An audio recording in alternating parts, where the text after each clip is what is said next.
আসসালামু আলাইকুম। বার্তা নির্যাসে সবাইকে স্বাগতম। নিউ ইয়র্কে ভারতের তীব্র সমালোচনা করলেন প্রধান উপদেষ্টা। যুক্তরাষ্ট্রের নিউ ইয়র্কে জাতিসংঘের সাধারণ পরিষদের অধিবেশনের ফাঁকে এক বৈঠকে ভারতের তীব্র সমালোচনা করেছেন প্রধান উপদেষ্টা ডক্টর মোহাম্মদ ইউনূস।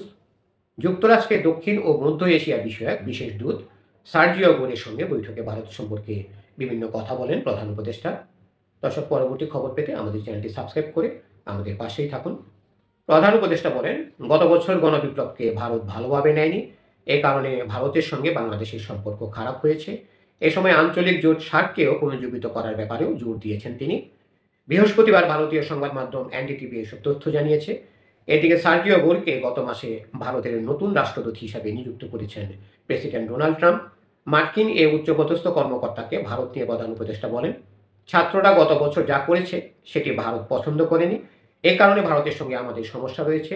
দেশটির গণমাধ্যমের ভূমিকা নিয়েও ডক্টর ইউনূস বলেন, ভারতীয় মিডিয়াগুলোর ভুয়া খবর পরিস্থিতি আরও খারাপ করেছে। ভারত থেকে অনেক ভুয়া খবর আসছে, তারা প্রোপাগান্ডা ছড়িয়েছে। গত বছরের গণবিপ্লব ছিল একটি ইসলামী আন্দোলন। এছাড়া সাবেক প্রধানমন্ত্রী শেখ হাসিনা ভারতে আশ্রয় নেওয়ার বিষয়ে ডক্টর ইউনূস বলেন, ভারত হাসিনাকে আশ্রয় দিয়েছে, তিনি সমস্যার সৃষ্টি করেছেন। এগুলো ভারত ও বাংলাদেশের মধ্যে উত্তেজনা তৈরি করেছে। ভারতের কারণেও সার্ক জোটকে পুনরুজ্জীবিত করা যাচ্ছে না বলে অভিযোগ করেছেন প্রধান উপদেষ্টা। সার্ক কাজ করছে না কারণ একটি দেশের রাজনীতির সঙ্গে এটি ফিট হচ্ছে না। এ সময় এশিয়ার আরেক জোট আসিয়ানে যোগ দেওয়ার আগ্রহ দেখিয়েছেন প্রধান উপদেষ্টা। সর্বশেষ 2014 সালে সার্কের সম্মেলন হয়। এর পরের সম্মেলনটি 2016 সালে হওয়ার কথা ছিল। তবে উরিতে সন্ত্রাসী হামলার জেরে পাকিস্তানে অনুষ্ঠিত সম্মেলনে যেতে অপারগতা প্রকাশ করে ভারত। এরপর এই জোটটি বলতে গেলে নিষ্ক্রিয় হয়ে যায়।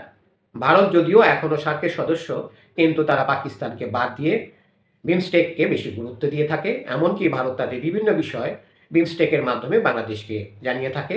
সর্বশেষ বিমস্টেক সম্মেলনে ভারতের প্রধানমন্ত্রী নরেন্দ্র মোদীর সঙ্গে প্রধান উপদেষ্টা ডক্টর মোহাম্মদ ইউনূসের বৈঠক হয়। ধন্যবাদ সবাইকে এতক্ষণ ধরে আমাদের পাশে থাকার জন্য। পরবর্তী সংবাদ পেতে আমাদের চ্যানেলটি সাবস্ক্রাইব করে আমাদের পাশেই থাকুন।